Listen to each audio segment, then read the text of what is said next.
Hello everyone, स्वागत है आप सभी का साध्य पीएससी एकेडमी में।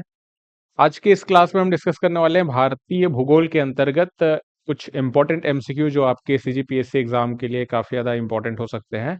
पिछली क्लास में हमने एक नया चैप्टर स्टार्ट किया था, भारत के भौतिक प्रदेश, और उसके अंतर्गत हमने 15 एमसीक्यू डिस्कस किए थे। आज की क्लास में भी हम लोग डिस्कस करेंगे एमसीक्यू भारत के भौतिक प्रदेश से रिलेटेड। कुछ क्वेश्चंस आपको झील और बेसिकली अगर हम बात करें तो पर्वतीय दर्रे से संबंधित भी देखने को मिलेंगे। मतलब कि जो अगला जो चैप्टर होने वाला है अपवाह तंत्र, उसके भी कुछ क्वेश्चन मिक्स फॉर्म में आपको देखने को मिलेंगे। तो डिस्कशन आज की आगे बढ़ाते हैं। आज का जो पहला क्वेश्चन है, जो एक्चुअल में हमने कल डिस्कस किए थे 15 क्वेश्चन, तो आज हम नंबरिंग जो स्टार्ट करेंगे वो करेंगे 16वें क्वेश्चन से। ठीक है।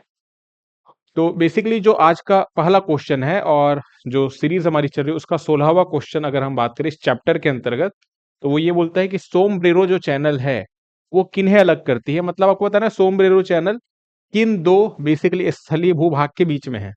उत्तरी अंडमान और कोको द्वीप के बीच में, कार निकोबार और ग्रेट निकोबार के बीच में, लक्षद्वीप और मिनिकॉय के बीच में, या फिर लिटिल अंडमान और कार निकोबार के बीच में। कोको द्वीप सॉरी सोमब्रेरो जो चैनल है वो आपको कहां पर देखने को मिलेगा। सभी को गुड आफ्टरनून, जितने भी लोग ये वीडियो देख रहे हैं। एक बार वीडियो को लाइक जरूर करें जल्दी से, और साथ में शेयर जरूर करें अपने दोस्तों के साथ। गुड आफ्टरनून सभी को, गुड आफ्टरनून। तो इस एमसीक्यू के माध्यम से हम कई सारे फैक्ट डिस्कस करते हुए चलेंगे। सबसे पहले तो आप बताइए कि सोमब्रेरो जो चैनल है वो आपको कहां पर देखने को मिलेगा।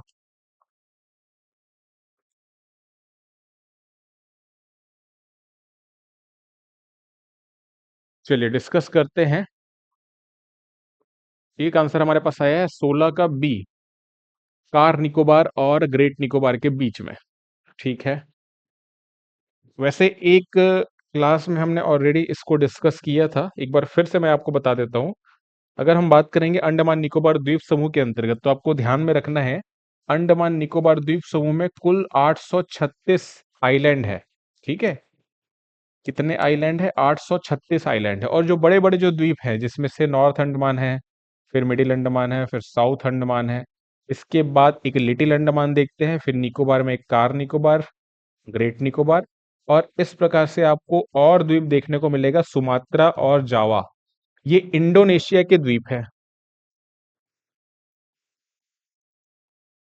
ठीक है। इंडोनेशिया के अंतर्गत आते हैं ये। इसी प्रकार से ऊपर में आपको कई सारे द्वीप मिलेंगे, जिसमें से एक आपको द्वीप देखने को मिलेगा कोको द्वीप। ये जो द्वीप है ना, ये म्यांमार के अंतर्गत आते हैं। इसके अंतर्गत, म्यांमार के अंतर्गत। यानी कि ये जो हम द्वीप की बात कर रहे हैं, ये आते हैं किसके अंतर्गत? भारत के अंतर्गत। और ये तो बड़े बड़े द्वीप है जिनकी हम मैपिंग कर रहे हैं, कई सारे आपको छोटे द्वीप भी देखने को मिलेंगे, है ना। इस प्रश्न का राइट आंसर है कार निकोबार और ग्रेट निकोबार के बीच। तो सबसे पहले तो ऑप्शन बी को आप समझ जाइए कि ये करेक्ट आंसर है। अंडमान निकोबार द्वीप के अंतर्गत आने वाले जो चैनल्स हैं या वाटर बॉडी है, उसको अलग अलग नाम से हम जानते हैं। उत्तर से लेके दक्षिण तक चलते हैं, एक बार रिवाइज कर लीजिएगा, एग्जाम में काफी प्रश्न यहां से पूछे जाते हैं, है ना। सबसे उत्तर में जो वाटर बॉडी है, जो किसको किसको अलग कर रही है? कोको द्वीप को अलग कर रही है उत्तरी अंडमान से। और उत्तरी अंडमान के उत्तर में भी जो सबसे छोटा जो द्वीप है हमारा, जो भारत के कंट्रोल में है, इस द्वीप को हम कहते हैं लैंडफॉल द्वीप। क्या कहते हैं? लैंडफॉल द्वीप। ठीक है। लैंडफॉल जो द्वीप है, ये अंडमान निकोबार द्वीप समूह का सबसे उत्तरी द्वीप है। लैंडफॉल द्वीप भारत का है, सबसे उत्तरी द्वीप है। ठीक है। और सबसे दक्षिणी द्वीप की बात करेंगे तो वो कौन सा है? ग्रेट निकोबार है। ठीक है। तो ग्रेट निकोबार अंडमान निकोबार द्वीप समूह का सबसे दक्षिणी द्वीप है। लैंडफॉल द्वीप सबसे उत्तरी द्वीप है। ये उत्तरी अंडमान के अंतर्गत आता है। ये हो गया नॉर्थ अंडमान, ये है मिडिल अंडमान, ये है साउथ अंडमान, ये है लिटिल अंडमान, ये हो गया कार निकोबार, और ये है ग्रेट निकोबार। ठीक है। तो ये जो वाटर बॉडी जो चैनल हम देख रहे हैं, जो कि कोको द्वीप और लैंडफॉल द्वीप के बीच में है, इसे हम जानते हैं कोको स्ट्रेट के नाम से। ठीक है। क्या कहते हैं? कोको स्ट्रेट कहते हैं। यहां से प्रश्न पूछे जा सकते हैं ना, ध्यान में रखना सारी चीजों को। क्लियर है सभी को? इसके बाद हम देखते हैं, ये तो हो गया कोको स्टेट। क्यों कोको स्टेट कहा जा रहा है? क्योंकि कोको द्वीप के नाम पर इसका नामकरण किया गया है, जो म्यांमार के अंतर्गत आता है। फिर नॉर्थ, मिडिल और साउथ ये कनेक्टेड है। इसके बाद हम देखते हैं यहाँ पे एक फिर आपको वाटर बॉडी देखने को मिलेगी जो साउथ अंडमान और लिटिल अंडमान को अलग कर रही है, यानी कि दक्षिण अंडमान और लघु अंडमान के बीच में जो वाटर बॉडी है इसे कहा जाता है डंकन पास। ठीक है, डंकन पास या डंकन पैसेज कहते हैं।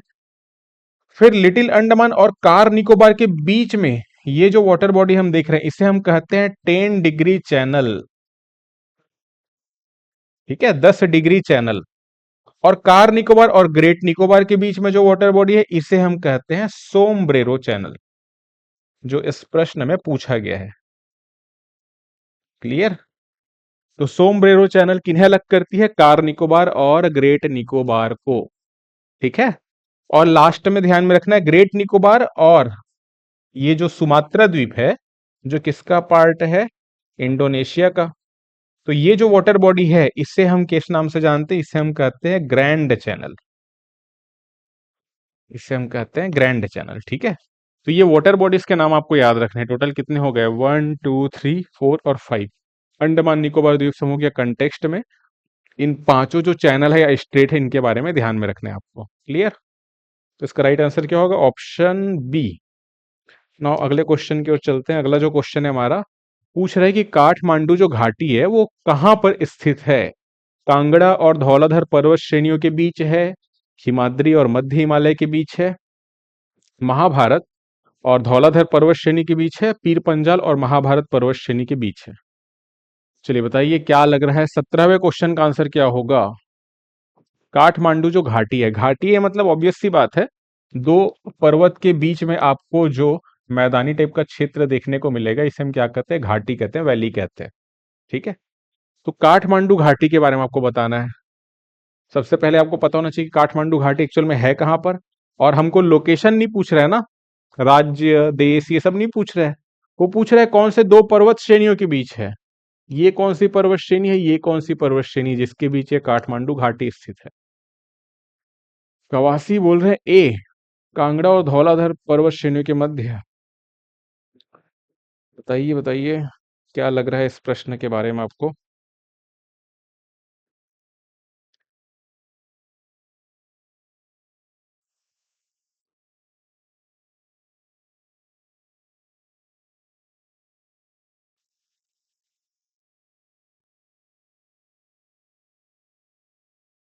काठमांडू के बारे में आपको पता होना चाहिए, नेपाल की राजधानी है काठमांडू।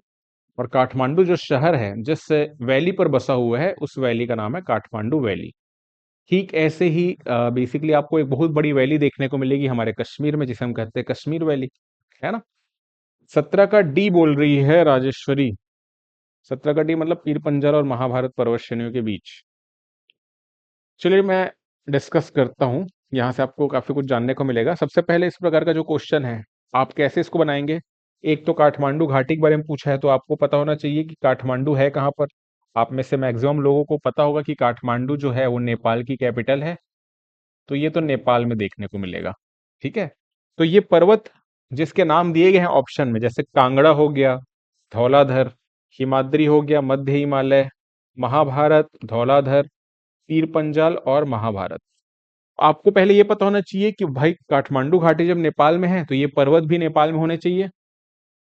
क्लियर है? Good afternoon Sunita, good afternoon सभी को, गुड आफ्टरनून, है ना। तो यहाँ पे देख लेते हैं। सबसे पहली बात आपको ध्यान में रखना है, ये जो महाभारत पर्वत श्रेणी आपको जो ऑप्शन में दिख रहा है, ऑप्शन डी की हम बात करें या ऑप्शन बी की बात करें, ऑप्शन बी नहीं, ऑप्शन सी और ऑप्शन डी में आपको महाभारत पर्वत श्रेणी के बारे में दिख रहा है। महाभारत पर्वत श्रेणी तो नेपाल में आपको देखने को मिलेगी, नो डाउट। ठीक है, महाभारत पर्वत श्रेणी कहां पर है? नेपाल में है। कौन से हिमालय का हिस्सा है ये लघु हिमालय का हिस्सा है। ठीक है, लघु हिमालय यानी कि लेजर हिमालय का हिस्सा है। लेकिन क्या बोल रहे हैं, काठमांडू घाटी किसके बीच स्थित है? पीर पंजाल और महाभारत। ऑप्शन डी की बात पहले कर लेते हैं। पीर पंजाल और महाभारत, महाभारत श्रेणी तो नेपाल में है लेकिन पीर पंजाल जो है वो नेपाल में नहीं है ना। ठीक है, तो जब ये नेपाल में ही नहीं है तो काठमांडू घाटी इसके बीच कैसे स्थित हो जाएगा? पीर पंजाल श्रेणी आपको कहां पर देखने को मिलेगा? जम्मू कश्मीर में देखने को मिलेगा। ठीक है, तो जम्मू कश्मीर में है ये तो महाभारत तो ठीक है नेपाल में है लेकिन पीर पंजाल नेपाल में नहीं है, इस कारण से ये ऑप्शन इनकरेक्ट है, गलत है। ऑप्शन सी में भी महाभारत है, तो महाभारत अगेन नेपाल में, लेकिन धौलाधर पर्वत श्रेणी नेपाल में नहीं है। तो धौलाधर पर्वत श्रेणी नेपाल में नहीं है, मतलब ये कहां पर है? धौलाधर पर्वत श्रेणी आपको हिमाचल प्रदेश में देखने को मिलेगा। तो बी ऑप्शन, सॉरी, इसको कर लेते बी, हाँ ठीक है, बी, सी ऑप्शन भी क्या है? गलत है। ठीक है, अब बी पे हम आ जाते हैं। हिमाद्री, हिमाद्री बोलने का मतलब है ग्रेट हिमालय। ग्रेट हिमालय यानी महान हिमालय को हिमाद्री के नाम से भी जानते हैं, महान हिमालय भी कहते हैं, ग्रेट हिमालय कहते हैं, ग्रेटर हिमालय कहते हैं, वृहद हिमालय भी इसे कहते हैं। ठीक है, बहुत सारे नाम है इसके। और साथ में मध्य हिमालय, मध्य हिमालय यानी कि लेजर हिमालय को कहा जा रहा है। ठीक है, मध्य हिमालय यानी लेजर हिमालय। तो ये जो ऑप्शन है ये 100% क्या है? ये 100% करेक्ट ऑप्शन है। महान हिमालय और लघु हिमालय के बीच ही हमको देखने को मिलेगी जो घाटी, वो है काठमांडू घाटी, नेपाल में। ठीक है, तो ये ध्यान में रखना है, ये महान हिमालय और लघु हिमालय के बीच है। लघु हिमालय को नेपाल में जिस नाम से जाना जाता है वो कहा जाता है महाभारत श्रेणी। ठीक, महाभारत श्रेणी कहते हैं लघु हिमालय को नेपाल में। और ये क्या हो गया? ये है महान हिमालय। क्लियर है सभी को? तो इसका राइट आंसर क्या होगा? ऑप्शन बी इसका राइट आंसर होगा, है ना। ऑप्शन ए क्या बोल रहा है? कांगड़ा और धौलाधर। देखो भाई, कांगड़ा जो और धौलाधर दोनों ही आपको हिमाचल प्रदेश में देखने को मिलेगा, और काठमांडू घाटी कहां पर है? नेपाल में है। तो ये भी क्या है? इनकरेक्ट है। क्लियर है सभी को? समझ आ रहा है? हाँ, तो ये ध्यान में रखना है। इस प्रश्न का राइट आंसर क्या होगा? ऑप्शन बी, हिमाद्री और मध्य हिमालय के बीच, या हिमाद्री और महाभारत श्रेणी लिखा रहता तो भी करेक्ट होता। ठीक है ना, अगले क्वेश्चन की ओर चलते हैं। 18वां जो प्रश्न है हमारा, वो बोल रहा है निम्नलिखित में से कौन सा जो स्थान है वो भूमध्य रेखा के निकटतम है? आप सभी को पता है कि भूमध्य रेखा भारत के दक्षिण से होकर के जाती है, कुछ इस प्रकार से 0 डिग्री जो लाइन है वो, है ना। तो 0 डिग्री, तो 0 डिग्री लाइन के जो अक्षांश रेखा है उसके करीब सबसे नजदीक कौन सा स्थल है? नागरकोयल पहाड़ी है, पुलिकट झील है, इंदिरा कॉल है, या फिर माउंट थुलियर है? तो इनकी लोकेशन पता होनी चाहिए कि भारत में कहाँ कहाँ पर है, तभी हम बता पाएंगे कि भूमध्य रेखा के कौन सबसे पास है या कौन दूर में है। चलिए बताइए क्या लग रहा है 18वें प्रश्न का राइट आंसर? 18 का ए, नागरकोयल की पहाड़ी। और बताइए, बाकी सब भी कमेंट के माध्यम से अपने जवाब दे सकते हैं।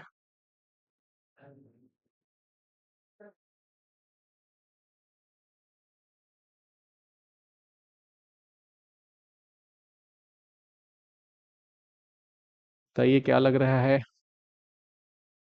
तो सबसे पहले तो इसकी लोकेशन हम लोग देखते हैं। ठीक है, ए जो है वैसे इनकरेक्ट आंसर है, तो आपके पास एक और मौका है बताने के लिए। नागरकोइल की पहाड़ी राइट आंसर नहीं है, थोड़ा मिस कर रहे हैं आप। भूमध्य रेखा के सबसे करीब बताना है। ठीक है, नागरकोइल की अब लोकेशन हम लोग देख लेते हैं, आपको आसानी से पता चल जाएगा। पुलिकट झील की अगर हम लोग बात करें, पुलिकट झील आपको आंध्र प्रदेश और तमिलनाडु के बॉर्डर पर देखने को मिलेगा। मैक्सिमम जो इसका हिस्सा है वो आंध्र प्रदेश में है। तो पुलिकट झील हो गया ये।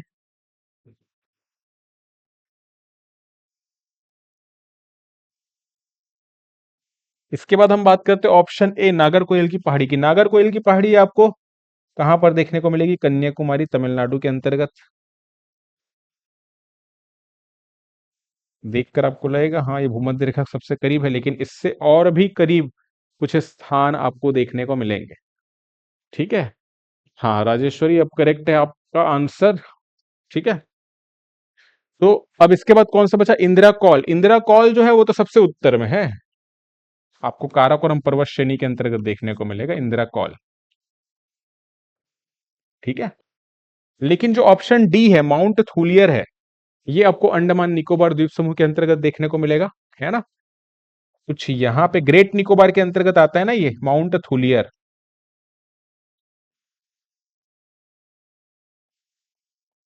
तो ये ग्रेट निकोबार के अंतर्गत आता है माउंट थूलियर, जो कि सबसे करीब है, क्योंकि जो अक्षांश रेखा ग्रेट निकोबार से होकर के गुजरती इंदिरा पॉइंट से, वो है 6 डिग्री 4-5 मिनट। ठीक है, जबकि भारत की मुख्य भूमि से जो अक्षांश रेखा होकर के गुजरेगी वो है 8 डिग्री 4 मिनट।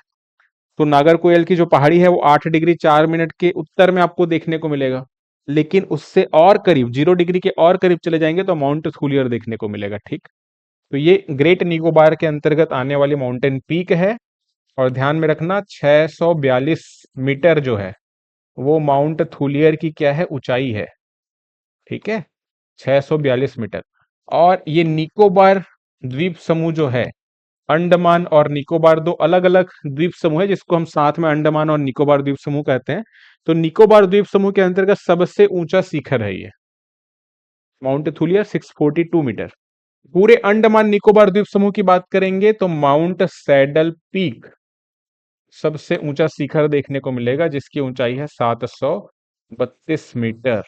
और ये उत्तरी अंडमान के अंतर्गत आता है। कौन सा? माउंट सैडल पीक, है ना। तो ये सारी इंफॉर्मेशन आपको ध्यान में रखनी। इसका जो राइट आंसर है वो हो जाएगा ऑप्शन डी। क्लियर। अब चलते हैं अगले प्रश्न में।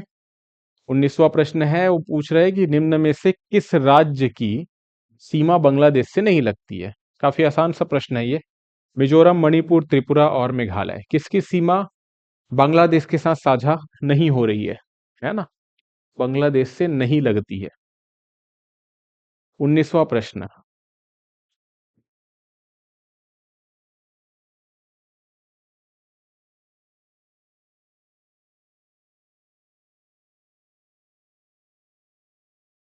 19th क्वेश्चन, 19th का आंसर एक है, चलिए देख लेते हैं हम लोग। बांग्लादेश के साथ सीमा किसकी नहीं लग रही भाई? त्रिपुरा की बांग्लादेश के साथ सीमा साझा होती है क्योंकि त्रिपुरा तो तीन ओर से बांग्लादेश से घिरा है। और त्रिपुरा और बांग्लादेश के बीच जो लाइन है उसे हम जीरो लाइन के नाम से भी जानते हैं, तो ये भी ध्यान में रखनी। ठीक है। मेघालय की सीमा भी बांग्लादेश के साथ साझा होती है ना। इसके बाद हम बात करते हैं मणिपुर और मिजोरम।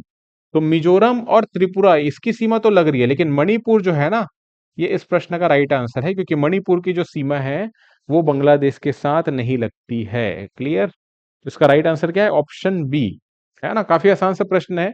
इंडिया का मैपिंग आपको ध्यान में रखना है बस, फिर इस प्रकार के क्वेश्चन आपको आपसे बन जाएंगे। छत्तीसगढ़ में भी आपको जो जिले हैं उनके बारे में ध्यान में रखना है क्योंकि जब छत्तीसगढ़ जीएस से प्रश्न आएंगे तो जिलों के बारे में इस प्रकार से पूछा जाता है। ठीक है। क्लियर है, सभी के आंसर करेक्ट है। 19th का बी। अगला क्वेश्चन है 20। निम्नलिखित नदियों में से किनके स्रोत बिंदु जो है वो लगभग एक ही है? दो प्रमुख नदियां हैं जो एक ही स्थान से जिनका उद्गम होता है, आसपास वो स्थान है। कौन सी नदियों के बारे में कहा जा रहा है? ब्रह्मपुत्र और गंगा, चिनाब और ब्यास, ब्रह्मपुत्र और सिंधु, सिंधु और गंगा। तो कौन सी नदियां ऐसी है इस ऑप्शन के अकॉर्डिंग जिनके स्रोत बिंदु सेम नहीं, मतलब लगभग लगभग एक ही है? 20 का सी, ब्रह्मपुत्र और सिंधु। राजेश्वरी बोल रही 20 का सी। अगर हम लोग ओरिजिन की बात करेंगे तो ब्रह्मपुत्र नदी का ओरिजिन अगर हम देखें तो ब्रह्मपुत्र का ओरिजिन कहाँ से होता है? ब्रह्मपुत्र का ओरिजिन होता है चाइना में, तिब्बत के अंतर्गत। और जिस ग्लेशियर से होता है उसका नाम है आंगसी ग्लेशियर। ठीक है, आंगसी ग्लेशियर। इस ग्लेशियर को एक और नाम से जाना जाता है। किस नाम से जाना जाता है? इसे चेमा युंगडुंग ग्लेशियर भी कहते हैं। चेमा युंगडुंग ग्लेशियर। ठीक है। किसे कहते हैं? आंगसी ग्लेशियर को ही कहा जाता है। कहां पर है ये? तिब्बत में, है ना। तो ध्यान में रखना। गंगा नदी की बात करेंगे तो गंगा नदी का उद्गम आप सभी को पता है, गंगोत्री से होता है। गंगोत्री क्या है? हिमनद है, ग्लेशियर है। और गंगोत्री हिमनद के गौमुख नामक स्थान से इसका उद्गम होता है। ठीक है। गंगोत्री हिमनद अपने आप में बहुत बड़ा है। जिस स्थान से, ग्लेशियर के भी जिस स्थान से उद्गम हो रहा है उस स्थान को कहते हैं गोमुख, क्योंकि गाय के मुख के समान वो स्थान जो है दिखता है, ऐसा प्रतीत होता है। ठीक। इसके बाद देख लेते हैं चिनाब नदी के बारे में। चिनाब नदी का जो उद्गम है वो बारा लाचा ला जो दर्रा है, बारा लाचा ला के पास से इसका होता है उद्गम। किस राज्य में है ये बारालाचा दर्रा? ये है हिमाचल प्रदेश में। ठीक है। दो नदियां हैं, चंद्रा और भागा, दोनों फिर आपस में आकर के मिल जाएंगी तंडी नामक स्थान पर, तब जाके वो चिनाब नदी का निर्माण होगा। व्यास नदी की बात करें तो व्यास नदी का उद्गम होता है व्यास कुंड से। व्यास कुंड नाम में तो कुंड है तो कुआं है ऐसा लगेगा, लेकिन एक्चुअल में है ये ग्लेशियर, हिमनद है ये भी। कहां पर है? हिमाचल प्रदेश में है। ठीक है। और अपने पास क्या ऑप्शन है? सिंधु नदी। सिंधु नदी के बारे में अगर हम बात करेंगे तो सिंधु नदी का उद्गम होता है बोखरचू ग्लेशियर से। बोखरचू ग्लेशियर या बोखरचू हिमनद, ये कहां पर है? ये भी आपको देखने को मिलेगा तिब्बत यानी कि चाइना के अंतर्गत, है ना। तो सारे हमारे जो नदियों के नाम कवर हो गए यहाँ पे। अब जो सबसे इसका जो राइट आंसर जो है, इसका राइट आंसर ध्यान में रखना, ऑप्शन सी इसका राइट आंसर है, ब्रह्मपुत्र और सिंधु। आपको कैलाश पर्वत देखने को मिलेगा तिब्बत में। कैलाश पर्वत के पास आपको एक बड़ी सी झील देखने को मिलेगी, इसका नाम है मानसरोवर। ठीक है, इस मानसरोवर झील के पास ही दो बड़े हिमनद आपको देखने को मिलेंगे, कैलाश रेंज के अंतर्गत ही आते हैं। एक जो ग्लेशियर है इसका नाम है बोखरचू, जहां से होता सिंधु नदी का उद्गम। एक जो ग्लेशियर है इसका नाम है आंगसी या चेमा युंगडुंग। ठीक है, जहां से किसका उद्गम होता है? सिंधु नदी का। ठीक, और सिंधु नदी का उद्गम होता है तो सिंधु नदी फिर पूर्व की ओर प्रवाहित होती है, और बोखरचू ग्लेशियर से उद्गम, सॉरी, ब्रह्मपुत्र नदी पूर्व की ओर प्रवाहित हो रही है, और सिंधु नदी फिर पश्चिम की ओर प्रवाहित होगी उद्गम के बाद, और इंटर करेगी कहां पर? इंडिया में। तो ये हो गया सिंधु नदी, ये है ब्रह्मपुत्र नदी, दोनों का उद्गम लगभग एक ही स्थान पर देखने को मिलता है। तो राइट आंसर क्या होगा? ऑप्शन सी होगा। ठीक है, अगले क्वेश्चन की ओर चलते हैं। 21वां जो क्वेश्चन है वो बोल रहा है कि गोवा के दक्षिण में पश्चिमी तटीय पट्टी को क्या कहा जाता है? कोंकण तट कहते हैं, मालाबार, कोरोमंडल या फिर उत्कल तट? ध्यान से पढ़ना, गोवा के दक्षिण में पश्चिमी तटीय पट्टी को क्या कहा जाता है?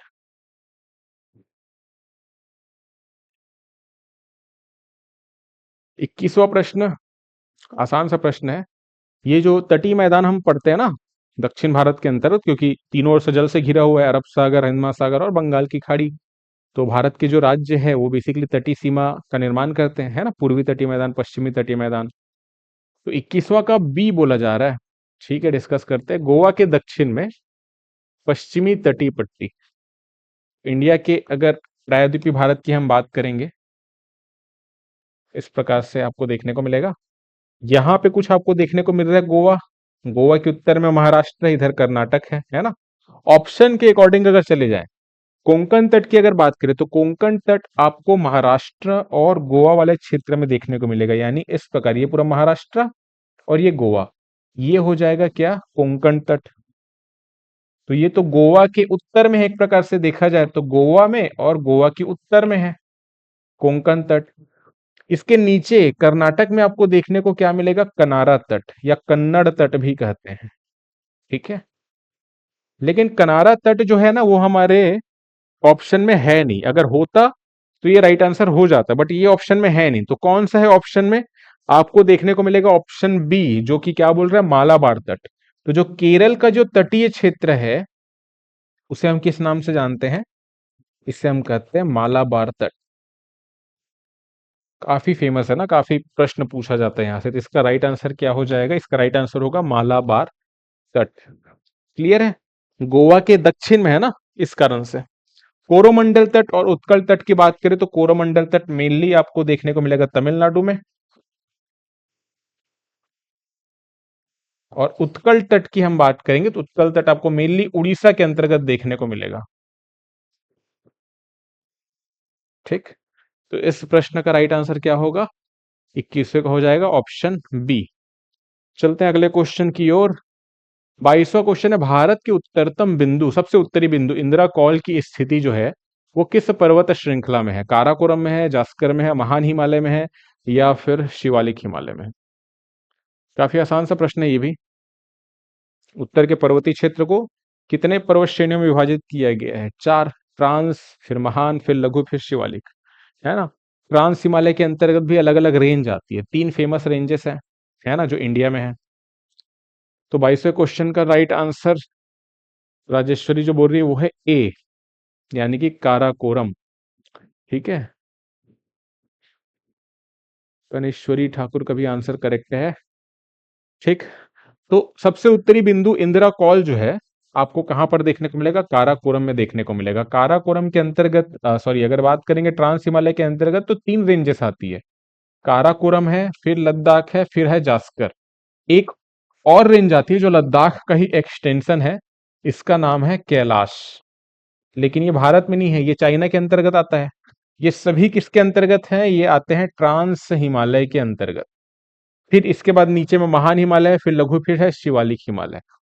सबसे उत्तरी बिंदु जो है वो है इंदिरा कौल, वो काराकोरम पर्वत श्रेणी के अंतर्गत आता है ना। अच्छा, मुझे ये बताओ कि काराकोरम जो पर्वत श्रेणी है, इसकी सबसे ऊंची चोटी कौन सी है? Highest mountain peak Karakoram range का बताओ, कमेंट में आंसर करें सभी। काराकोरम पर्वत चोटी की सबसे ऊंची चोटी कौन सी है? लद्दाख पर्वत श्रेणी की सबसे ऊंची पर्वत चोटी कौन सी है, और जास्कर की कौन सी है? किन्हें किन्हें पता है बताइए, और अगर पता होगा कि ऊंचाई कितनी है तो वो भी बताइए।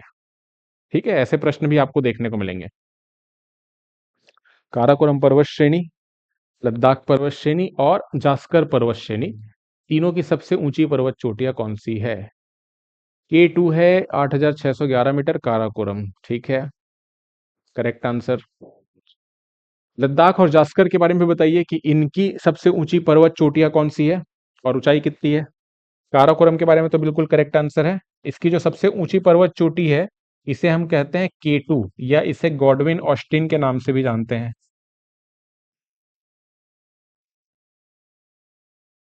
ठीक है, गॉडविन ऑस्टिन भी कहते हैं। लद्दाख पर्वत, अच्छा, इसकी ऊंचाई कितनी है? 8,611 मीटर। 8,611 मीटर है इसकी ऊंचाई। है एक्चुअली पाकिस्तान ऑक्यूपाइड कश्मीर के अंतर्गत, है ना। हाँ, लद्दाख का है राकापोशी, बिल्कुल करेक्ट है। तो लद्दाख पर्वत की सबसे ऊंची चोटी जो है वो कौन सी है? राकापोशी। ये भी पाकिस्तान ऑक्यूपाइड कश्मीर में, हमारे पास कुछ नहीं है ना। आता है भारतीय टेरिटरी के अंतर्गत ही, लेकिन हमारे कंट्रोल में कंप्लीटली नहीं है, पाकिस्तान ऑक्यूपाइड कश्मीर में। राकापोशी की जो ऊंचाई है वो है 7788 मीटर। ठीक है, 7,788 मीटर।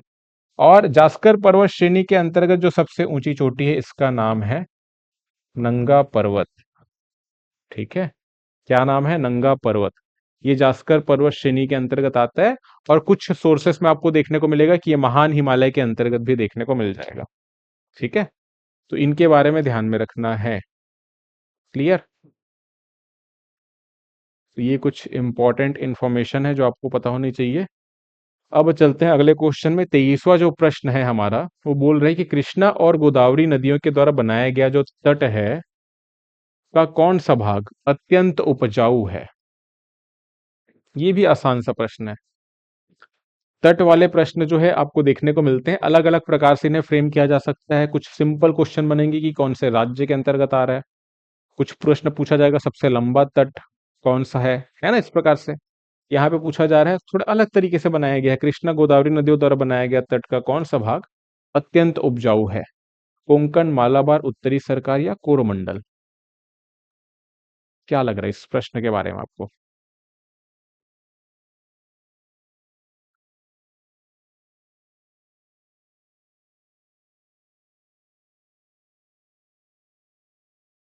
23 का डी, कोरोमंडल। और बताइए। सबसे पहली बात तो ये है कि अगर हम एक एक करके ऑप्शन के अकॉर्डिंग ये समझते हुए चले, देखो कृष्णा और गोदावरी नदियों की बात कर रहे हैं। कृष्णा और गोदावरी जो नदियां हैं वो कौन से राज्य के थ्रू होती है प्रवाहित, ये आपको पता होना चाहिए। कृष्णा नदी का उद्गम कहाँ से होता है? आपको पता होगा, महाराष्ट्र में महाबलेश्वर जो पर्वत है वहां से आपको देखने को मिलेगा कृष्णा नदी का उद्गम। ठीक है, इस प्रकार से होती है प्रवाहित। इसके उत्तर में चले जाएंगे तो गोदावरी नदी महाराष्ट्र के अंतर्गत ही नासिक से इसका उद्गम होता है। ठीक है, और कुछ इस प्रकार से ये प्रवाहित हो रही है। दोनों ही नदियां जिस राज्य में पहुंचेगी अल्टीमेटली वो है आंध्र प्रदेश, और फिर अपना जल गिराएगी कहाँ पर? बंगाल की खाड़ी में। तो ये जो नदियां हैं, चाहे गोदावरी नदी की हम बात करें, चाहे हम कृष्णा नदी की बात करें, इसका बीच का जो क्षेत्र है वो अत्यंत उपजाऊ है। लेकिन ये वाला जो तट है ना, वो कौन सा तट है, यही पूछा जा रहा है। क्लियर? राजेश्वरी 23 का डी बोल रही है, कवासी बोल रहे हैं ए, दोनों के आंसर इनकरेक्ट हैं, गलत जवाब है। कोंकण तट आपको कहां पर देखने को मिलेगा? कोंकण तट आपको देखने को मिलेगा महाराष्ट्र और गोवा वाले रीजन में, इस रीजन में। यहाँ पे बोल रहे हैं कृष्णा और गोदावरी नदियों द्वारा बनाया गया तट। कृष्णा ये हो गई गोदावरी नदी, ये हो गई कृष्णा नदी। इन दोनों के द्वारा जिस तट का निर्माण किया गया है वो तट है ये वाला, आंध्र प्रदेश के अंतर्गत, है ना। अभी आपका आंसर करेक्ट आया, उत्तरी सरकार, ठीक है। तो ये जो तट है इसे किस नाम से जाना जाता है, इसे कहा जाता है उत्तरी सरकार तट। ठीक, कहां पर देखने को मिलेगा, मेनली अगर बात करें तो आंध्र प्रदेश में। इसे रॉयल सीमा तट के नाम से भी जानते हैं। तो उत्तरी सरकार तट बोले या रॉयल सीमा तट बोले, ये हो जाएगा करेक्ट आंसर। कोरोमंडल तट जो है वो तो आपको तमिलनाडु वाले रीजन में देखने को मिलेगा, नीचे की ओर। इसका निर्माण कृष्णा गोदावरी नदी के द्वारा नहीं किया गया है, ठीक है। ये तो आपको कावेरी नदी के अंतर्गत देखने को मिलेगा, कोरोमंडल जो तट है वो, ठीक है। तो इसका करेक्ट आंसर क्या हो जाएगा, इसका करेक्ट आंसर हो जाएगा उत्तरी सरकार तट, ऑप्शन सी। अगला जो प्रश्न है 24वां। क्या बोल रहा है, सतपुड़ा क्षेत्र में श्रेणियों में से पश्चिम से पूर्व की ओर उनकी स्थिति को दर्शाने वाला निम्नलिखित में से कौन सा क्रम सही है। अच्छा, तो सतपुड़ा पर्वत श्रेणी में कई सारी आपको पहाड़ियां देखने को मिलेगी। उन पहाड़ियों को क्रम से जमाना है, कैसे क्रम से जमाना है, पश्चिम से पूर्व की ओर, ठीक है। तो बताइए क्या लग रहा है, गाविलगढ़, महादेव, मैकल, या ऑप्शन बी आप रीड कर सकते हैं। तीन पर्वत श्रेणियों के बारे में बताया गया ना, मतलब तीन पहाड़ियों के बारे में। ये आती किसके अंतर्गत, सतपुड़ा के अंतर्गत। आपको बताना है पश्चिम से पूर्व, वेस्ट टू ईस्ट की ओर जाना है। तो सबसे पश्चिम में कौन है, फिर उसके पूर्व, फिर सबसे पूर्व में कौन सा है। सभी सतपुड़ा पर्वत श्रेणी के अंतर्गत आने वाली पहाड़ियां हैं, गाविलगढ़, महादेव, मैकल, है ना। बताइए क्या लग रहा है आपको। ये सारे मैपिंग वाले क्वेश्चन है। पहाड़ियों को क्रम से जमाना है, कभी प्रश्न आ जाते हैं एग्जाम में कि झील को जमाना है उत्तर से दक्षिण, बांध को जमाना है ना। Option A, Gawilgarh, Mahadev, Maikal. चलिए देख लेते हैं। सतपुड़ा पर्वत श्रेणी के अंतर्गत वैसे तो कई सारी पहाड़ियां आती हैं, आपको इनमें से केवल तीन के बारे में बताना है ना।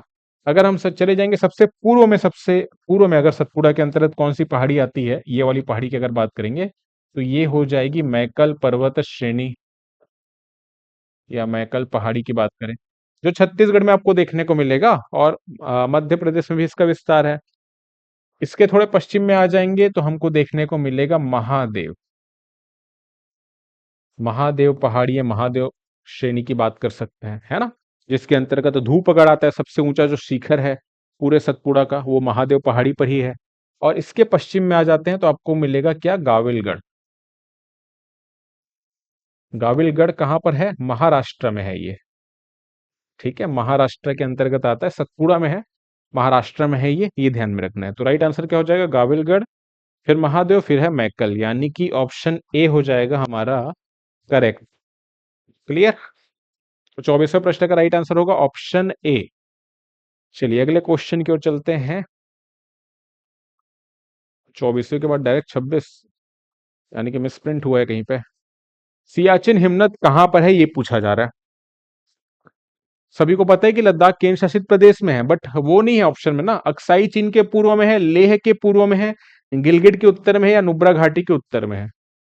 तो अब जियोग्राफिकल लोकेशन पूछा जा रहा है, और आपको इस प्रश्न के बारे में बताऊं कि यूपीएससी प्रीलिम्स में पूछा गया प्रश्न है ना। तो प्रीवियस ईयर का क्वेश्चन है ये, तो आपसे आपको इससे पता ये चलता है कि एग्जामिनर किस टाइप के क्वेश्चन पूछ रहे हैं, है ना। जियोग्राफिकल लोकेशन हमारे दिमाग में फिट बैठानी है हमको। सियाचिन हिमनद कहाँ पर स्थित है।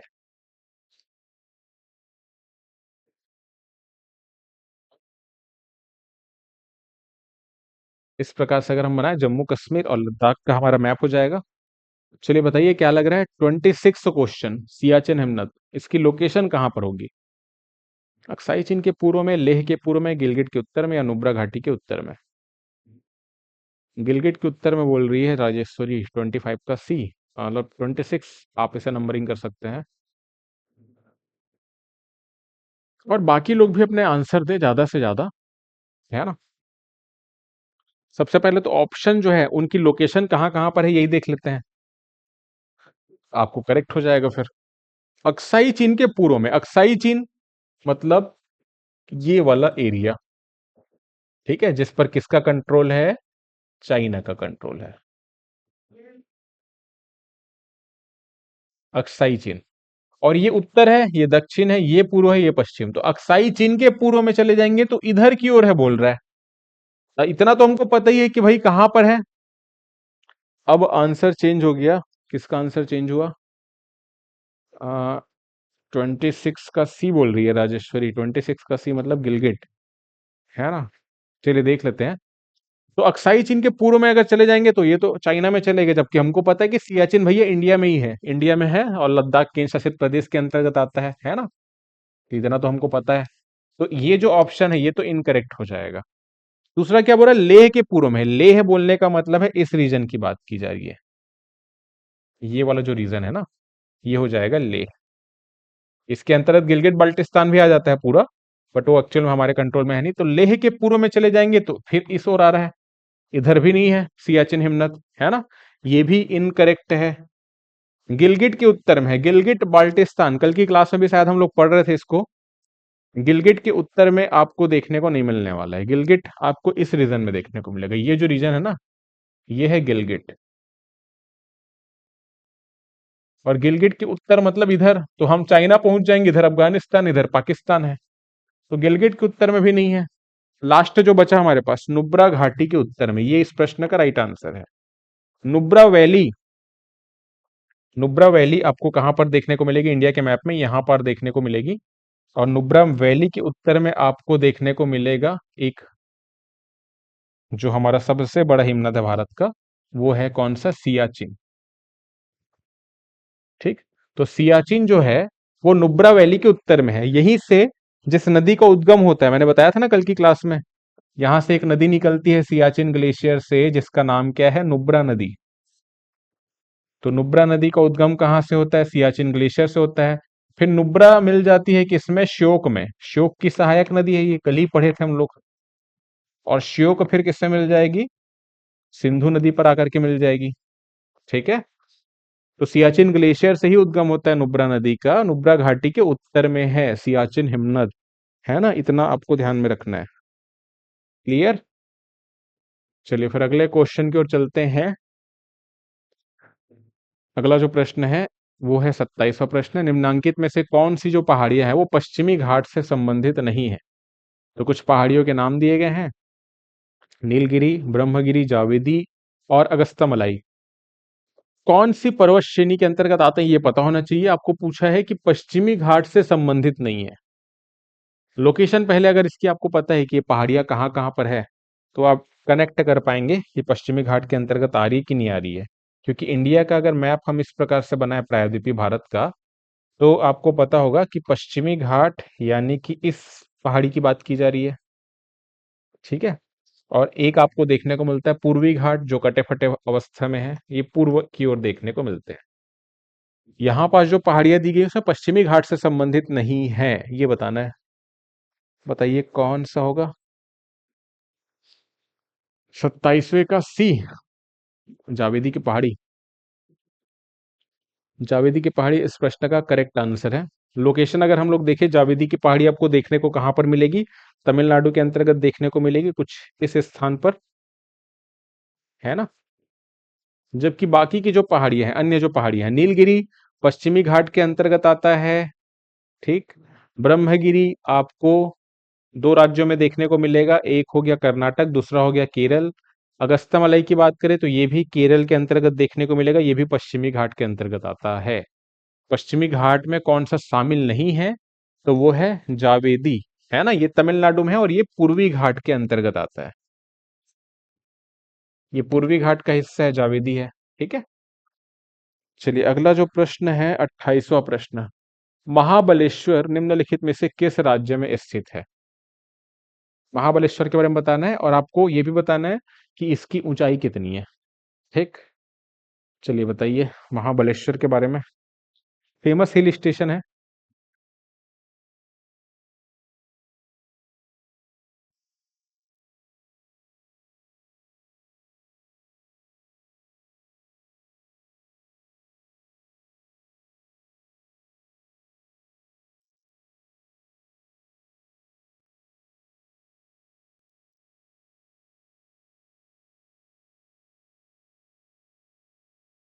महाबलेश्वर किस राज्य में स्थित है?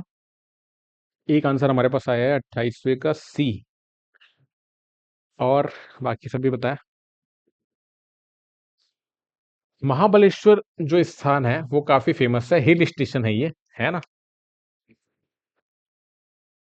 ये जिस राज्य में आपको देखने को मिलेगा वो राज्य है महाराष्ट्र। ठीक है, महाराष्ट्र के अंतर्गत आता है ये। 28वें का सी, जिनका भी ऑप्शन सी है वो है करेक्ट। 28वें का सी। नहीं नहीं, कर्नाटक के अंतर्गत नहीं है, ये आता है महाराष्ट्र के अंतर्गत। ठीक है, महाबलेश्वर कहाँ पर है? महाराष्ट्र में है ना? इसके बारे में ध्यान में रखना है कि यहाँ से एक नदी का भी उद्गम होता है। कौन सी नदी का उद्गम होता है? अभी थोड़ी देर पहले ही तो बताया मैंने, कृष्णा नदी का उद्गम होता है। इसका होता है उद्गम कृष्णा नदी का।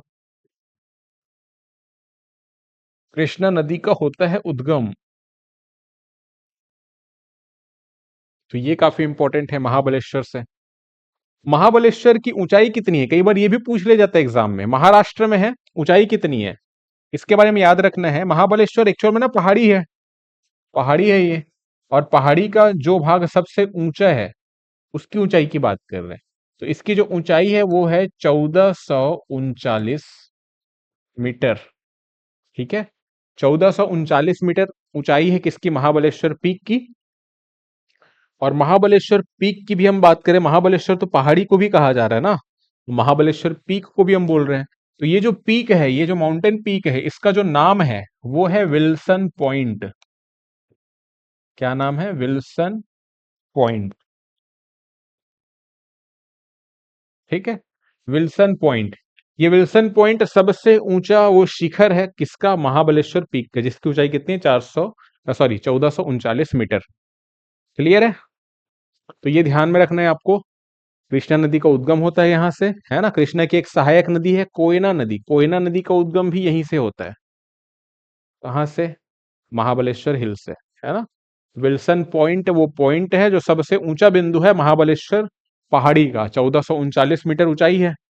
और है कहाँ पर? ये महाराष्ट्र में है। तो महाराष्ट्र के और कौन कौन से पर्वत शिखर हैं उनके बारे में भी देख लेते हैं। तो प्रश्न पूछा जाता है कि महाराष्ट्र का सबसे ऊंचा पर्वत शिखर कौन सा है? तो सबसे ऊंचा जो शिखर है महाराष्ट्र का,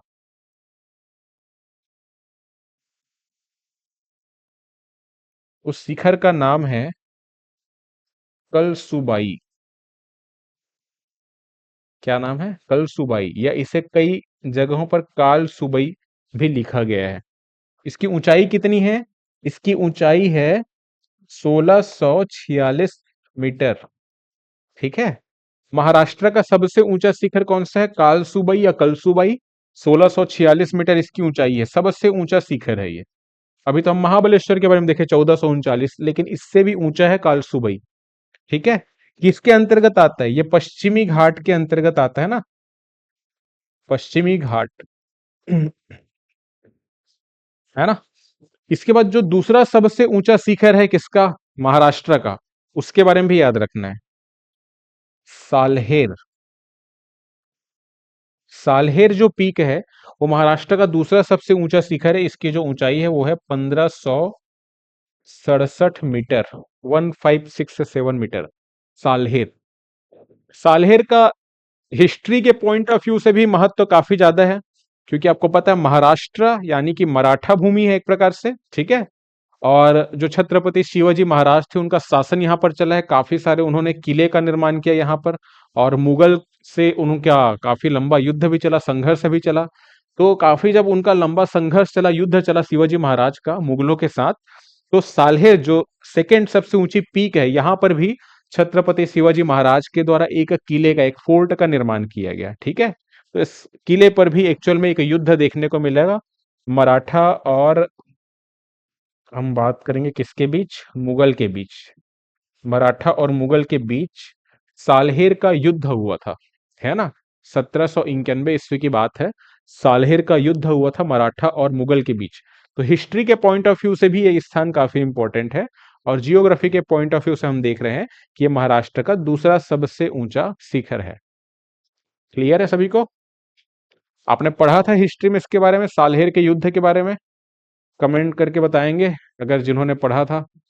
मराठा छत्रपति शिवाजी महाराज के द्वारा छत्रपति शिवाजी महाराज और बेसिकली मुगल सम्राट के मध्य युद्ध हुआ था सालहेर में। सालहेर का युद्ध कहते हैं ना, इससे काफी फेमस है। तो सालहेर के बारे में याद रखना है। ये भी है महाराष्ट्र की दूसरी सबसे ऊंची चोटी। क्लियर। नाउ अगले क्वेश्चन की ओर चलते हैं। अगला जो क्वेश्चन है 29th क्वेश्चन, हिमालय का सबसे ऊंचा जो भाग है वो कहां पर विद्यमान है, पूछा जा रहा है ना। नहीं पढ़े हैं सर जी, कोई बात नहीं, इस वीडियो के माध्यम से आपको कुछ इन्फॉर्मेशन मिली होगी एक्स्ट्रा, है ना। तो हिमालय का सर्वाधिक ऊंचा भाग विद्यमान है, कहां पर विद्यमान है? पंजाब हिमालय में, कुमाऊं हिमालय में, नेपाल हिमालय में, या फिर असम हिमालय में? जो कल की क्लास में हम लोग पढ़े थे कि हिमालय का विभाजन किया गया नदी घाटी के मोड़ के आधार पर, किसने किया था? सिडनी बुराड़ ने किया था, है ना। सिडनी बुराड़ ने हिमालय का विभाजन किया था नदी घाटी के मोड़ के आधार पर। तो जो प्रादेशिक विभाजन किया गया था, पंजाब, कुमायूं, नेपाल, असम, एक हमने और देखा था, उसका नाम क्या था बताइए। एक हमने डिस्कस किया था पंजाब हिमालय, जिसे कश्मीर हिमालय भी कहते हैं, फिर हो गया कुमायूं हिमालय, फिर नेपाल हिमालय, फिर असम हिमालय। ठीक है, ये चार डिस्कस किए थे। ठीक है, तो सबसे ऊंचा जो भाग है वो कहां पर है? समझ आ रहा है ना क्वेश्चन क्या बोल रहा है?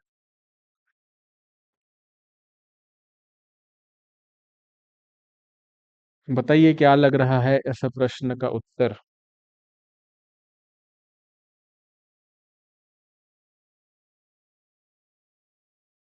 सबसे ऊंचे ऊंचे जो पर्वत शिखर है वो कहां पर है, ये पूछा जा रहा है।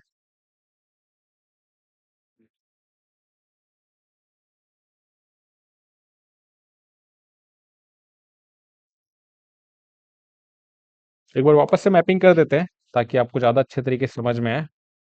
ये हो गया पश्चिम से लेके पूर्व तक, क्या हिमालय का विस्तार, है ना।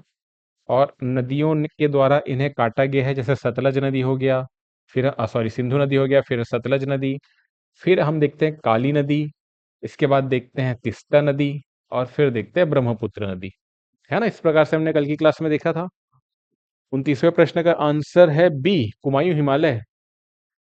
चलिए और देख लेते हैं, आपको समझ आ जाएगा। तो ये हो जाएगा, इसे हम लोग जानते हैं कश्मीर हिमालय के नाम से। कश्मीर हिमालय भी कहते हैं, पंजाब हिमालय भी कहते हैं इसे।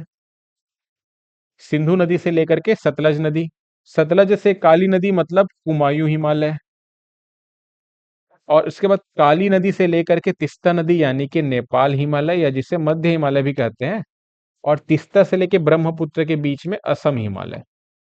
ठीक है, अब सबसे ऊंचे ऊंचे जो भाग है वो कहां पर है? 29 का सी, रितु और कविता का आंसर 29 का सी बिल्कुल करेक्ट आंसर है आपका। जिनका आंसर सी है उनका करेक्ट है नेपाल हिमालय में। सबसे ऊंचे ऊंचे जो पर्वत शिखर है हिमालय के अंतर्गत वो कहां पर आपको देखने को मिलेंगे? वो आपको देखने को मिलेंगे नेपाल के अंतर्गत। जैसे सबसे ऊंचा जो पर्वत शिखर है वो कौन सा है? माउंट एवरेस्ट है। और एवरेस्ट की जो ऊंचाई है वो कितनी है? 8,848 मीटर। लेकिन केवल यही एक नहीं है, इसके अलावा भी कई सारे आपको पर्वत शिखर देखने को मिलेंगे हिमालय के अंतर्गत, है ना। जैसे कि कल की क्लास में हम लोग देख रहे थे, अन्नपूर्णा हो गया, धौलागिरी है ना, मनसालू है, एवरेस्ट है, मकालू है, तो कई सारे आपको देखने को मिलेंगे, है ना। तो ये आपको ध्यान में रखना है। तो सबसे ऊंचे ऊंचे पर्वत शिखर आपको देखने को मिलते हैं, है ना। तो कहां पर देखने को मिलते हैं? नेपाल हिमालय, जिसे मध्य हिमालय के नाम से भी हम लोग जानते हैं, है ना। तो ये ध्यान में रखना है। बाकी पंजाब हिमालय, कुमायूं हिमालय, असम हिमालय, ये तो इंडिया के अंतर्गत आते हैं। यहाँ पर भी ऊंचे ऊंचे शिखर है, लेकिन सबसे ऊंचे शिखर नहीं मिलेंगे। सबसे ऊंचे कहां पर मिलेंगे? नेपाल हिमालय में। तो इसका राइट आंसर हो जाएगा ऑप्शन सी। क्लियर सभी को? अगले क्वेश्चन की ओर चले। 30वां प्रश्न है, कौन सा? खनिज संसाधन की दृष्टि से भारत का सर्वाधिक महत्वपूर्ण भौमिकीय क्रम है। आसान सा प्रश्न है, आई थिंक पहले भी हमने इस टाइप के क्वेश्चन डिस्कस किए हैं। आर्कियन, धारवाड़, कडप्पा और गोंडवाना, इसे ऐसे डिस्कस कर लेते हैं ना। सबसे महत्वपूर्ण जो बेसिकली हम बात कर रहे हैं भौमिकी क्रम है या चट्टान की हम बात कर रहे हैं, वो आपको कौन सा देखने को मिलेगा? धारवाड़ देखने को मिलेगा। पहले भी हमने डिस्कस किए हैं। धारवाड़ इसलिए क्योंकि धारवाड़ जो चट्टान है वहां पर आपको सर्वाधिक जो महत्वपूर्ण खनिज है वो देखने को मिलती, चाहे लोहे की बात करें, सोना की बात करें, है ना। तो बहुत इंपॉर्टेंट जो खनिज पदार्थ है वो आपको देखने को मिलते हैं धारवाड़ क्रम की चट्टानों के अंतर्गत। ये जो खनिज पदार्थ है वो ऐसा नहीं कि धारवाड़ में ही मिलेंगे, आर्कियन में भी आपको देखने को मिलेंगे। लेकिन आर्कियन जो चट्टान है, आर्कियन चट्टानों के अपरदन निक्षेपण से ही किसका निर्माण हुआ है? धारवाड़ का निर्माण हुआ है। तो धारवाड़ जो क्रम की चट्टानें हैं वो आपको ऊपर में देखने को मिलेगी, आर्कियन नीचे में देखने को मिलेगी। तो आर्कियन तक पहुंचना वो बेसिकली, अगर हम आर्थिक दृष्टिकोण से बात करें तो वो ज्यादा खर्चीला है ना। काफी ज्यादा हमको खनन कार्य करना पड़ेगा तब जाके हम आर्कियन तक पहुंचेंगे, क्योंकि आर्कियन जो चट्टान है उसका निर्माण सबसे पहले हुआ जब पृथ्वी ठंडी हुई। तो सबसे पहले जब इसका निर्माण हुआ तो ऑब्वियस सी बात है उसका फिर अपरदन हुआ, निक्षेपण होते गया, तो उसके ऊपर और लेयर जमा होती गई, उससे निर्माण किसका हुआ? धारवाड़ का हुआ। तो वहां पर हमको बहुत महत्वपूर्ण खनिज देखने को मिलते हैं। और धारवाड़ के नीचे चले जाएंगे तो आर्कियन मिलेगा। तो वहां तक पहुंचना ही काफी ज्यादा खर्चीला है ना, काफी ज्यादा खुदाई काम करना पड़ेगा। तो इस कारण से हमको ध्यान में रखना है कि धारवाड़ जो है सबसे ज्यादा उपयोगी है। बाकी आपको आर्कियन में भी ये चीजें देखने को मिलेगी, लेकिन यहाँ तक पहुंच पाना ही काफी खर्चीला है। क्लियर? तो ये हो गया 30 प्रश्न। अब कुछ बोनस क्वेश्चन हम डिस्कस करते हैं आज के इस सेशन में। 5 बोनस क्वेश्चन डिस्कस करते हैं। ठीक है, 5 क्वेश्चन और डिस्कस करते हैं हम लोग। कौन कौन से 5 क्वेश्चन है? पहला क्वेश्चन है, निम्नलिखित में से कौन जो है वो सुमेलित है, यानी कि सही मैचिंग कौन सा है? 3 गलत है, एक सही है। क्या पूछा जा रहा है? एक तरफ आपको दिया गया है दर्रा, माउंटेन पास के बारे में दिया गया है। दूसरी तरफ आपको राज्य के बारे में बताया गया। आपको बताना है कि कौन सा सही सुमेलित है। क्लियर है? सबसे पहला क्या बोल रहा है? उमलिंगला। उमलिंगला जो माउंटेन पास है उत्तराखंड में है। डोंकिया दर्रा अरुणाचल प्रदेश में है। चांगला दर्रा हिमाचल प्रदेश में है। और पेंसिला लद्दाख में है। तो सुमेलित कौन सा है? सही एक ही है, आपको बताना है। क्या लग रहा है इसके बारे में? डी। डी मतलब पेंसिला लद्दाख में। ओके। अच्छा, तो बाकी के बारे में भी बता दीजिए, कौन कौन से दर्रे कहाँ कहाँ पर हैं? बताओ। उमलिंगला दर्रा कहाँ पर है? डोंकिया कहाँ पे है? चांगला कहाँ पे है? राइट आंसर इस प्रश्न का कौन सा है? राइट आंसर इस प्रश्न का है ऑप्शन डी, पेंसिला दर्रा जो है लद्दाख में है ना। क्लियर? लेकिन जो बाकी के दर्रे हैं ये जो गलत है, तो ये है कहाँ कहाँ पर? बताइए कहाँ कहाँ पर है।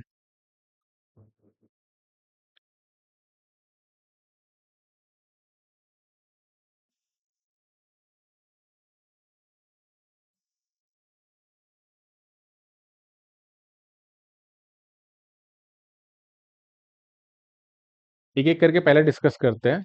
उमलिंगला आपको लद्दाख के शासित प्रदेश के अंतर्गत तो काफी सारे दर्रे देखने को मिलेंगे, जिसमें से एक है उमलिंगला भी। ये कहाँ पर है? ये लद्दाख में है।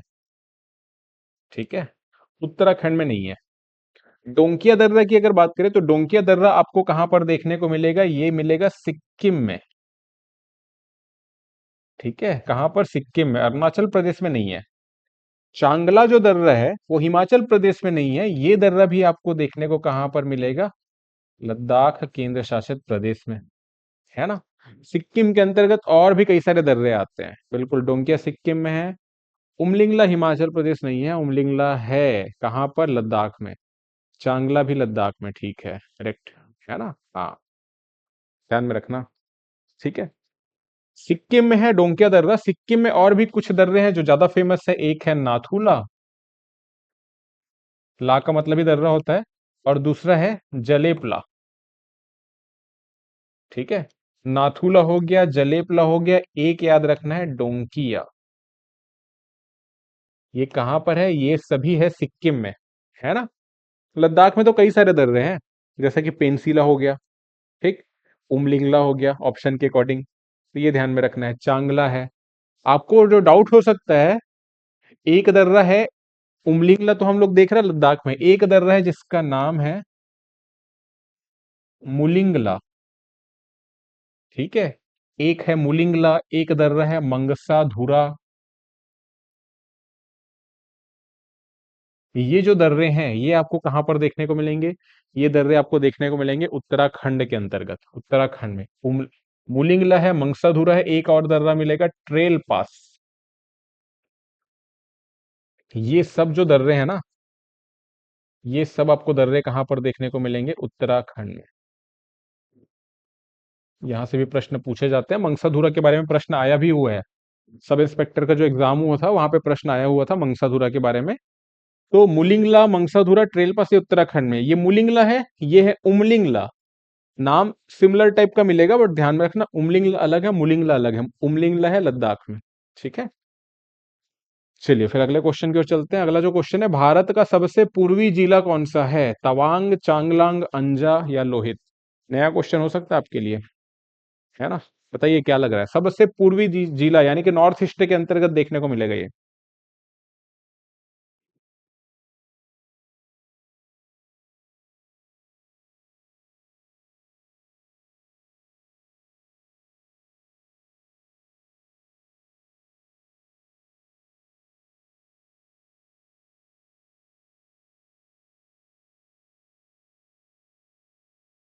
सी आंसर करेक्ट है, बिल्कुल करेक्ट है। सब भारत का जो सबसे पूर्वी जिला है वो आपको देखने को मिलेगा अंजा। अंजा एक्चुअल में एक नया जिला है ना? ये लोहित जिले को अलग करके बनाया गया है, तो सबसे पूर्वी जिला है ये। ठीक, तो ये भी ध्यान में रखना है। अगला क्वेश्चन चले जाते हैं अपन। निम्नलिखित में से कौन सुमेलित नहीं है? यहां पर क्या दिया गया है? यहां पर एक तरफ दिए गए हैं बांध के नाम और दूसरी तरफ क्या है? राज्य के नाम। और सुमेलित नहीं है, गलत कौन सा है ये बताना है। तीन यहां पर सही है, एक है गलत, उस गलत को फाइंड आउट करना है। क्लियर है? एक बोल रहा है, ऑप्शन ए बोलता है कि बगलीहार जो बांध है वो जम्मू कश्मीर में है, जायकवाड़ी बांध है महाराष्ट्र में, मयूराक्षी जो बांध है वो झारखंड में है, और अलमाटी जो बांध है वो है कहां पर? आंध्र प्रदेश में। सुमेलित नहीं है। गलत इसमें से कौन सा है? Option C, Mayurakshi. बट ऐसा नहीं है, मयूराक्षी आपको देखने को मिलेगा झारखंड में ही। बगलीहार जो बांध की हम बात करते हैं, बगलीहार, सलाल, दुल्हस्ती, रातले, इसके बारे में मैंने अभी बताया था कुछ दिन पहले, है ना? ये जो बांध है आपको देखने को मिलेंगे जम्मू कश्मीर में। ए करेक्ट है, गलत नहीं है। जायकवाड़ी जो बांध है ये भी महाराष्ट्र में, ये भी करेक्ट है ना? हमको बताना है क्या सुमेलित नहीं है, यानी गलत को बताना है, ये सब तो सही है। ठीक है। मयूराक्षी बांध भी झारखंड में, ये भी सही है। तो बचा कौन सा? अलमाटी आंध्र प्रदेश, ये गलत है। क्यों गलत है? क्योंकि अलमाटी जो बांध है वो आंध्र प्रदेश में नहीं है। कहां पर है अलमाटी? अलमाटी जो बांध है वो आपको देखने को मिलेगा कर्नाटक में। ठीक है, कर्नाटक में है अलमाटी। कौन सी नदी पर बनाया गया है? तो नदी का नाम आपको ध्यान में रखना है, कृष्णा नदी। ठीक है, कृष्णा नदी पर बांध बनाया गया है कर्नाटक में, जो कि है अलमाटी। इसके अलावा अगर हम बात करेंगे, बिल्कुल, इसके अलावा अगर हम बात करेंगे तो कृष्णा नदी पर और भी कुछ बांध हैं जो आंध्र प्रदेश और तेलंगाना की सीमा पर बनाए गए हैं, है ना? तो कृष्णा नदी पर और कौन कौन से बांध हैं? एक नाम याद रखना है आपको, नागार्जुन सागर। एक नाम याद रखना है, नागार्जुन सागर। दूसरा नाम याद रखना है, श्री सेलम। ठीक है, नागार्जुन सागर और श्री सेलम, ये दोनों बांध आपको मिलेंगे कृष्णा नदी पर। लेकिन ये दोनों बांध जिस राज्य में है वो है आंध्र प्रदेश। आंध्र प्रदेश और तेलंगाना की सीमा पर बनाए गए हैं, लेकिन मेनली आपको ध्यान में रखना है आंध्र प्रदेश में है, कृष्णा नदी पर है। ये बांध भी कृष्णा नदी पर है, लेकिन ये कर्नाटक में है। कौन सा? अलमाटी। क्लियर है? चलिए तो अगले क्वेश्चन की ओर चलते हैं। अगला जो क्वेश्चन है, क्या बोल रहा है वो, सेकंड लास्ट क्वेश्चन है आज का, इसके बाद एक और क्वेश्चन देखेंगे। कौन सा एकमात्र प्रसुप्त ज्वालामुखी है भारत का? एकमात्र प्रसुप्त ज्वालामुखी, बताइए कौन सा है? बैरन द्वीप, नारकोंडम द्वीप, न्यूपार्ट द्वीप या वुल्कन द्वीप? एकमात्र प्रसुप्त ज्वालामुखी। प्रसुप्त ज्वालामुखी कौन से ज्वालामुखी है? ऐसे ज्वालामुखी जिनमें जो इरप्शन है ना, इरप्शन जो निकलता है वो हुआ है बहुत पहले। तो वर्तमान में जो ज्वालामुखी है वो निष्क्रिय है, लेकिन फिर भी फ्यूचर में इनसे कोई ना कोई इरप्शन हो सकता है, उद्गार हो सकता है, इसकी संभावना बनी रहती है। लंबे समय काल से जिसमें ज्वालामुखी उद्गार नहीं हुआ है ना, लंबे समय से इरप्शन नहीं हुआ है, उनको कहा जाता है प्रसुप्त ज्वालामुखी। मतलब सोए हुए हैं ये, लेकिन भैया भरोसा नहीं है, कभी भी उठ सकते हैं। तो ऐसा कौन सा है? हाँ, राजेश्वरी बोल रही है ऑप्शन बी। ऑप्शन बी मतलब नारकोंडम द्वीप। देखो इस प्रश्न का जो राइट आंसर है बिल्कुल करेक्ट है, नारकोंडम द्वीप इसका राइट आंसर है ना? ये है भारत का एकमात्र प्रसुप्त ज्वालामुखी। एक तो आपको भारत में दो टाइप के ज्वालामुखी देखने को मिला, दो ही ज्वालामुखी देखने को मिलेंगे। एक प्रसुप्त ज्वालामुखी है और एक एक्टिव है ना, सक्रिय ज्वालामुखी है। सक्रिय ज्वालामुखी अगर कौन सा है पूछा जाएगा तो ध्यान में रखना बैरन द्वीप। ये सक्रिय ज्वालामुखी है, एक्टिव है ये, यानी कि यहाँ पर रिसेंट टाइम पर इरप्शन हुआ है। अंतिम बार जो इरप्शन हुआ है बैरन द्वीप में वो 2020 में हुआ है ना। इवन अभी भी कुछ समय पहले की बात है, इसमें कुछ हल्के फुल्के वोल्केनिक एक्टिविटी देखी गई। तो यहाँ पर ना पर्यटकों को जाने की अनुमति नहीं दी जाती है। कहाँ पर? बैरन द्वीप में। नारकुंडम जो द्वीप है ये प्रसुप्त ज्वालामुखी है, ये है प्रसुप्त ज्वालामुखी। ठीक है। इसमें अंतिम बार जो उद्गार हुआ था बहुत पहले हुआ था, बहुत पहले में ना 1681 के लगभग में इसमें अंतिम बार इरप्शन हुआ था। उसके बाद से इसमें कोई इरप्शन नहीं हुआ है। थोड़ा बहुत कभी कभी गैस निकल रहा है ऐसी सूचना प्राप्त होती है, बट यहाँ पर कोई इरप्शन नहीं हो रहा है। इसके कारण से ध्यान में रखना, इसे प्रसुप्त ज्वालामुखी की कैटेगरी में रखा गया है। ठीक है। कहां पर है ये? दोनों के दोनों अंडमान निकोबार द्वीप समूह के अंतर्गत आते हैं, है ना। तो ये ध्यान में रखना है। तो इस प्रश्न का राइट आंसर हो जाएगा ऑप्शन बी। अब लास्ट क्वेश्चन आज का, निम्नांकित में से कौन सी क्रेटर निर्मित झील है? ऐसी झील जिसका निर्माण क्रेटर के चलते हुआ है। ये लास्ट क्वेश्चन है आज का। रेणुका, पुलिकट, पोवई और लोनार। तो क्रेटर निर्मित झील कौन सी है भैया, बताइए। क्रेटर निर्मित झील, क्रेटर निर्मित झील उन झीलों को कहा जाता है, जैसे कि फॉर एग्जांपल आपको दो टाइप से दिख सकते हैं क्रेटर निर्मित झील। एक तो ऐसी झील जिनका निर्माण हुआ है उल्का पिंड गिरने के चलते। ठीक है। उल्का पिंड के द्वारा अगर निर्माण हुआ है, या तो वहीं कर कहीं पर ज्वालामुखी इरप्शन हुआ है। ठीक है। ज्वालामुखी इरप्शन हुआ है कहीं पर, और ज्वालामुखी तो ठंडा हो गया, लेकिन जो आपको बेसिकली क्रेटर देखने को मिलता है ज्वालामुखी का, वहां पर पानी जब जमा हो जाएगा तो वहां पर झील देखने को मिलेगा। लास्ट नहीं पता, कोई बात नहीं। का कानेश्वरी बोल रही है ऑप्शन सी यानी कि पोई। चलो देख लेते हैं। इसका जो राइट आंसर है, ध्यान में रखना, इसका जो राइट आंसर है वो है लोनार झील, ऑप्शन डी। ठीक है। क्रेटर निर्मित झील उन झीलों को कहा जाता है जिनका निर्माण कैसे हुआ है, या तो उल्का पिंड गिरने के द्वारा हुआ है। जब उल्का पिंड गिर जाएगा, ये जैसे लैंड है, और यहाँ पर अगर उल्का पिंड कोई बड़ा से गिर जाएगा तो आपको बहुत बड़ा गड्ढा देखने को मिल जाएगा। ठीक है। इस प्रकार से तो इस गड्ढे पर जब धीरे धीरे पानी का जब जमाव हो जाएगा, है ना, इस प्रकार से, तो यहाँ पे जो झील बना उस झील को हम कहेंगे क्रेटर निर्मित झील।